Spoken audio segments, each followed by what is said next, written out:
श्री कृष्ण के गरीब सखा सुदामा जी की रोचक कहानी।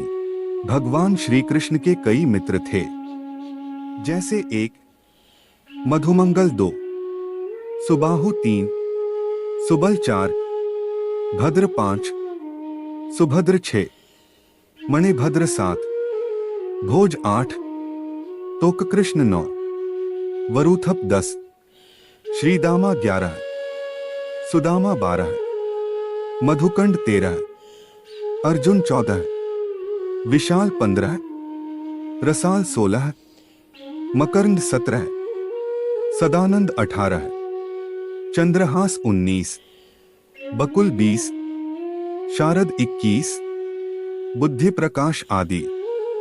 आओ इन्हीं में से एक सुदामा के बारे में जानते हैं खास बातें। 1, उज्जैन अवंतिका में स्थित ऋषि सांदीपनी के आश्रम में बचपन में भगवान श्री कृष्ण और बलराम पढ़ते थे। वहां उनके कई मित्रों में से एक सुदामा भी थे।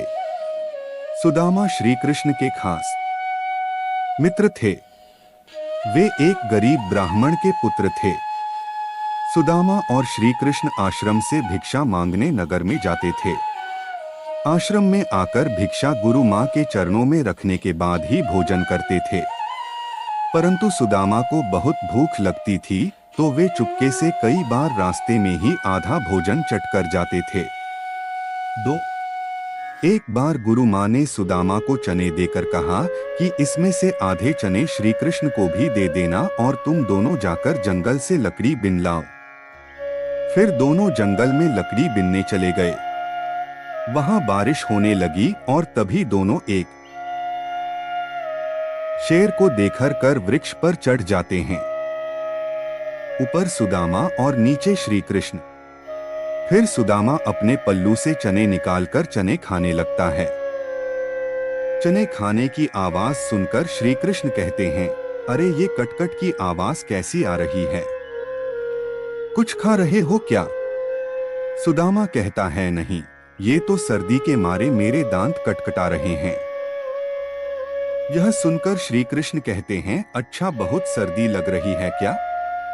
सुदामा कहता है, हाँ। यह सुनकर श्री कृष्ण कहते हैं कि मुझे भी बहुत सर्दी लग रही है। सुना है कि कुछ खाने से शरीर में गर्मी आ जाती है, तो लाओ वो चने जोगो। प्लीज लाइक करें, सब्सक्राइब करो, फॉलो करो, कमेंट करो। धन्यवाद। गुरु माता ने हमें दिए थे, दोनों बांटकर खा लेते हैं। यह सुनकर सुदामा कहता है, चने कहाँ हैं? वो संपूर्ण हो गया। अगला एपिसोड 2।